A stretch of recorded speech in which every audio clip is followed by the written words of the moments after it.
काव्ययोग काव्य संस्था पुणे प्रथम वर्धापन दिनानिमित्त आयोजित काव्ययोग काव्यकरण स्पर्धा 2025 साठी मी मधुसूदन सौदागर पेटकर पिंपळनेर माझी स्वरचित कविता सादर करीत आहे।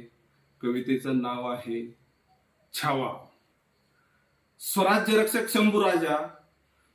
रक्षक शंभूराजा होता धर्मवीर स्वाभिमानी, शक्तिशाली महापराक्रमी, शिवपुत्र योद्धा खानदानी, शक्तिशाली महापराक्रमी, शिवपुत्र योद्धा खानदानी, शिवछत्रपतींचा शूर छावा स्वराज्याच्या शत्रूला भिडला, अडकला यवनांच्या जाळ्यात त्याने सिंहाचा जबडा फाडला। कवी कलशा सांगशील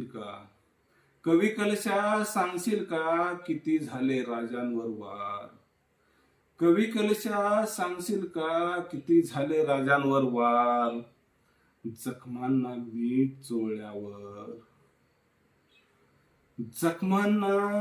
चोळल्यावर बंद झाली का रक्ताची धार?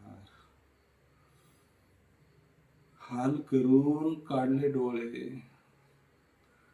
हाल करून माझ्या राजांचे काढले डोळे, औरंग्या पुढे नाही झुकला, छाटली जरी जीभ राजांची, लाचार बनून नाही विकला। त्या क्रूर कर्म्याने शरीराचे किती तुकडे तुकडे केले,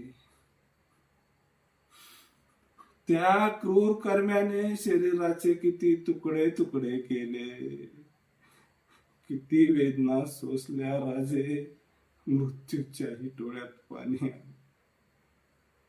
किती वेदना सोसल्या राजे, मृत्यूच्याही डोळ्यात पाणी आले। रक्ताच्या थेंबा थेंबाचा हिशोब आहे इतिहासाच्या पानापानात, रक्ताच्या थेंबा थेंबाचा हिशोब आहे इतिहासाच्या पानापानात। शिवबाचा तो जखमी छावा आजही जिवंत आहे मनामनात, आजही जिवंत आहे मनामनात। धन्यवाद।